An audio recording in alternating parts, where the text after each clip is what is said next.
Hai, Assalamualaikum. Kami dari Kumpulan 1 ingin membentangkan tentang tugasan berkumpulan seni reka akuarium CCV 3052.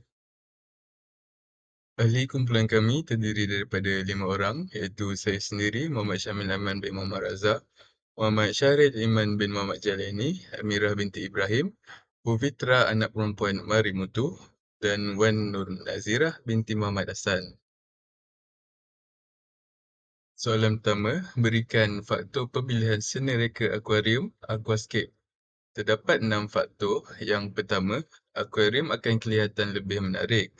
Yang kedua, ianya dapat meningkatkan kualiti ikan hiasan agar tidak sakit dan mati.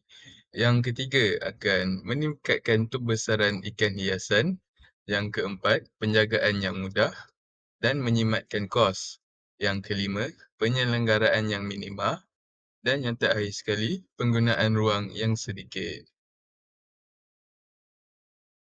Soalan kedua, nyatakan jenis parameter kualiti air. Untuk mengekalkan kualiti air yang sihat untuk didiami oleh ikan, terdapat 5 parameter yang kita harus jaga. Yang pertama adalah pH. pH menentukan tahap asid atau alkaliniti dalam air. Bacaan normal bagi pH adalah daripada 6.5 sehingga 8.5. Seterusnya, parameter KH. KH menentukan kandungan karbonat dan bikarbonat dalam air. Bacaan normal untuk KH adalah 120 sehingga 180 ppm. Seterusnya, parameter GH. GH menentukan kandungan magnesium dan kalsium dalam air. Bacaan normal untuk GH adalah daripada 50 sehingga 100 ppm. Parameter keempat adalah TDS, iaitu untuk menentukan bahan organik yang terlarut dalam air. Bacaan normal untuk TDS pula adalah 120 ppm. Dan parameter terakhir adalah amonia, iaitu bahan toksik hasil daripada pembuangan najis ikan dan lebihan makanan. Untuk amonia, bacaan normal adalah kurang daripada 0.01. Kesemua bacaan normal ini boleh diambil menggunakan alat-alat tertentu. Berikan peralatan-peralatan yang boleh digunakan untuk mengenal pasti tumbuhan akuatik. Terdapat 6 peralatan-peralatan yang digunakan untuk mengenal pasti tumbuhan akuatik. Antaranya ialah toolkits. Peralatan ini digunakan khas oleh penggemar aquascape sebagai alat yang penting dalam hobi ini. Seterusnya, baldi dan tray. Baldi dan tray pula boleh digunakan apabila mahu mengenal pasti tumbuhan akuatik dengan lebih dekat. Seterusnya, mikroskop. Mikroskop adalah alat saintifik untuk mengenal pasti tumbuhan akuatik dengan lebih terperinci. Seterusnya, kamera. Kamera digunakan untuk membezakan tumbuhan akuatik antara satu sama lain. Dan keenam adalah kaunter pembesar. Kaunter pembesar mempunyai fungsi yang sama dengan mikroskop. Keempat, ciri-ciri dalam seni reka hardscape, biotop dan reflect. Ketiga-tiga ini mempunyai ciri yang berbeza. Pertama, hardscape tidak mempunyai tumbuhan akuatik. Elemen penting adalah spiderwood, driftwood, batu, sungai dan pasir. Yang ketiga, menggunakan ikan yang bersaiz besar. Dan yang kedua, biotop. Biotop tidak mempunyai tumbuhan akuatik. Elemen penting adalah spiderwood, pasir dan juga daun-daun kering. Menggunakan ikan bersaiz kecil. Dan last, spiderwood menjadi focal point. Dan yang ketiga dan terakhir adalah reflect. Tidak mempunyai tumbuhan-tumbuhan akuatik. Elemen penting adalah spiderwood, driftwood, batu sungai dan pasir. Dan menggunakan ikan yang bersaiz besar. Assalamualaikum. Okey, untuk bagi soalan 5, apakah ciri-ciri tema Wallstatt dan Dutch? Okey, bagi tema Dutch, dia mempunyai pelbagai jenis warna, variasi dan juga kepadatan tanaman. Contoh tanaman yang digunakan adalah Java moss, Limnophila aquatic dan Cryptocoryne. Tumbuhan akuatik yang berwarna tidak dominan yang menjadi focal point dalam tema Dutch ini. Manakala bagi tema Wallstatt, dia lebih kurang kepada tema biotop dan natural. Kos membuat tema Wallstatt ini tidaklah mahal kerana tumbuhan akuatik saja yang diperlukan dalam tema ini dan tidak banyak penjagaan yang perlu dilakukan. Dalam tema Wildstart ini, akuarium ni tidak perlulah sering diganti air kerana kepadatan tanamannya dan tumbuhan akuatik yang banyak yang menjadi focal point dalam tema Wildstart ini. Bagi soalan 6, tunggul kayu yang biasa digunakan dalam aquascape adalah tunggul kayu driftwood dan spiderwood. Driftwood ni boleh dikenali sebagai kayu bakau, dan tanning dalam driftwood ni lagi banyak berbanding dengan spiderwood. Manakala ianya murah, tahan lama dan mudah tenggelam kerana driftwood ni lagi berat daripada spiderwood. Spiderwood pula dia mempunyai banyak cabang dan tanning yang dikeluarkan juga sedikit berbanding dengan driftwood. Manakala ia sangat ringan dan tidak berat, senang nak terapung di dalam akuarium, dan kayunya kelihatan eksotik dalam akuarium.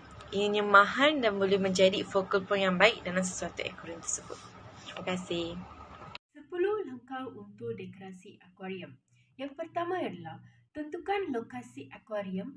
Ini disebabkan untuk elakkan daripada sinaran matahari berterusan. Seterusnya, masukkan baja yang tidak perlu dibasah.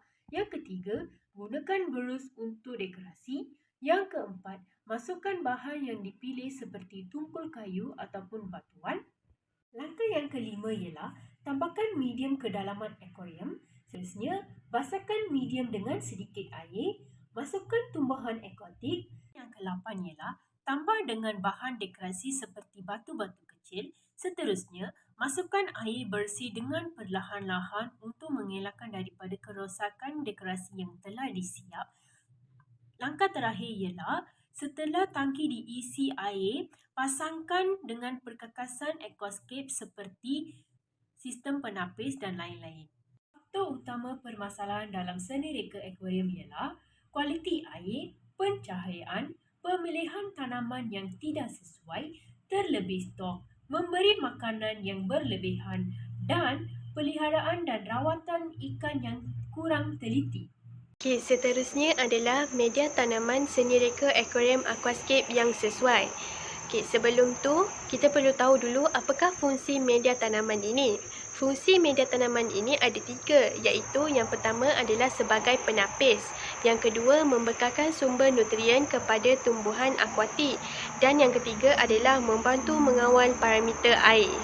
Seterusnya, terdapat 3 media tanaman aquascape yang sesuai, iaitu yang pertama adalah substrat baja. Substrat baja ini diletakkan pada lapisan bawah. Contoh substrat baja adalah bioring, larva rock, pumistone dan juga power sand. Substrat ini tidak perlu dibasuh untuk mengelakkan kehilangan nutrien. Ketebalan lapisan ini adalah maksimum 1 cm di dasar akuarium. Seterusnya, yang kedua adalah soil. Soil ini diletakkan pada lapisan tengah. Soil ini diperbuat daripada tanah liat dan kaya dengan nutrien.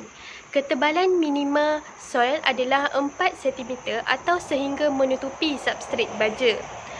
Air perlu ditukar dengan kerap selepas tanah dimasukkan ke dalam akuarium untuk mengurangkan kadar amonia. Lapisan yang tebal ini membolehkan akar tumbuhan akuatik menembusi tanah dengan mudah. Jenis tanah yang biasa digunakan dalam aquascape ada 2, iaitu yang pertama adalah tanah untuk tumbuhan akuatik dan juga tanah untuk udang hiasan. Cara penyiraan tanah yang digunakan untuk akuarium adalah panjang darab lebar darab tinggi bahagi dengan 1000 unit dalam sentimeter. Ketiga adalah pasir. Pasir ini diletakkan pada lapisan atas. Kebiasaannya digunakan pada bahagian foreground. Digunakan untuk membuat laluan. Digunakan di atas lapisan tanah untuk dekorasi kelihatan lebih menarik dan ianya perlu dibasuh beberapa kali sebelum digunakan. Dan ini merupakan contoh gambar-gambar yang saya sebut tadi seperti power sand, bioring, pumisto, lava rock, pasir dan juga soil. Seterusnya, yang terakhir adalah perkakasan seni reka akuarium aquascape yang utama. Terdapat 7 perkakasan utama ini. Yang pertama adalah akuarium dan stand.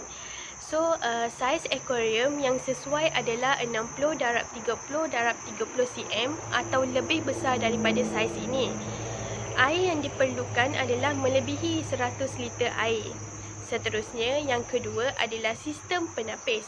Sistem penapis ini digunakan untuk membersihkan air serta berfungsi untuk memerangkap bahan buangan pejal dan menukarkan kepada bentuk yang lebih selamat sebelum dimasukkan semula ke dalam akuarium. Seterusnya, yang ketiga adalah lampu akuarium.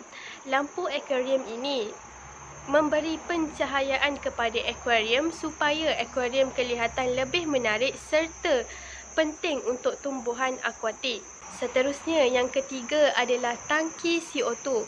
Tangki CO2 ini penting untuk proses fotosintesis tumbuhan akuatik.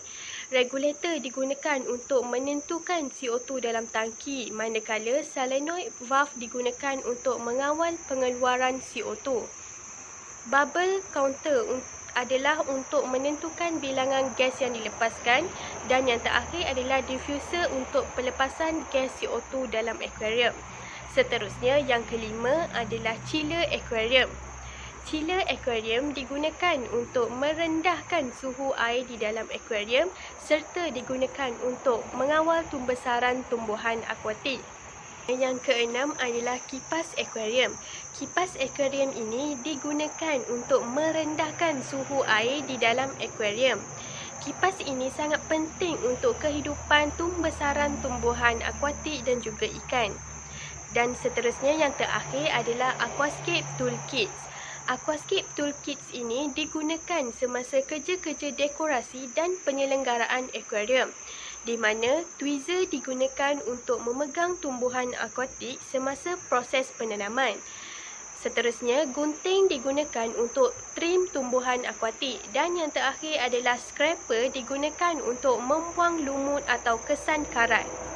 Yang terakhir, saya ada sertakan gambar-gambar perkakasan seni reka akuarium aquascape yang utama, iaitu yang pertama adalah akuarium dan stand, chiller aquarium, sistem penapis, kipas akuarium, tangki CO2, aquascape toolkits dan juga lampu akuarium. Sekian sahaja daripada saya. Terima kasih. Sekian tugasan berkumpulan daripada kami, Grup 1. Terima kasih.